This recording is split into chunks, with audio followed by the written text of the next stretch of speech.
નમસ્કાર, મનોમંથન ન્યૂઝમાં આપનું સ્વાગત છે। સિંગવડ તાલુકામાં આવેલ તોયણી પ્રાથમિક શાળામાં ધોરણ 1માં અભ્યાસ કરતી વિદ્યાર્થીની શાળાના કમ્પાઉન્ડમાં કથળેલી હાલતમાં મળી આવતા સમગ્ર પંથકમાં ચકચાર મચી જવા પામ્યો છે।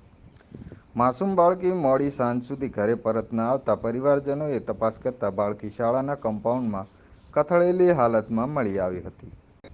પરિવારજનોએ બાળકીને હોસ્પિટલ લઈ જવાઈ ત્યાં ફરજના પરના ડોક્ટરે મૃત જાહેર કરતા પરિવારજનોના પગ તળેથી જમીન ખસી ગઈ હતી।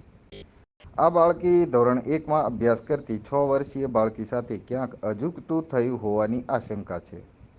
સમગ્ર બનાવની જાણ દાહોદ જિલ્લા પોલીસ વડાને થતાં સમગ્ર પોલીસ કાફલા સાથે ઘટના સ્થળે દોડી આવ્યા। બાળકીની મોત અંગે પોલીસ આસપાસના વિસ્તારમાં પૂછપરછ કરી આગળની તપાસ હાથ ધરવામાં આવી છે। મનોમંથન ન્યૂઝ અબ્દુલ રઝાક મંસૂરી, દેવગઢ।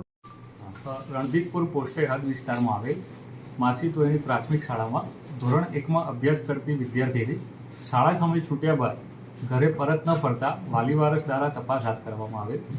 દરમિયાન તપાસ કરતા શાળાની પાછળના કમ્પાઉન્ડના અંદરના ભાગે દીકરી બેભાન અવસ્થામાં મળી આવેલ, જેથી તાત્કાલિક સરકારી દવાખાને સારવાર માટે લઈ જતા દીકરીને મૃત જાહેર કરવામાં આવેલ, જેથી ફોરેન્સિક પેનલ ડોક્ટર દ્વારા પીએમ કરાવ્યા બાદ આગળની કાર્યવાહી હાથ ધરવામાં આવશે।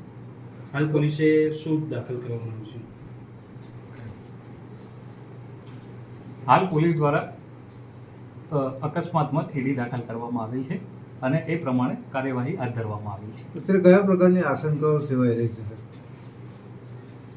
જે અત્યારે તપાસની કાર્યવાહીમાં જેમ જેમ આગળ ડેવલપમેન્ટ થશે તે રીતે આપણને માહિતી મળતી જશે। Okay, thank you.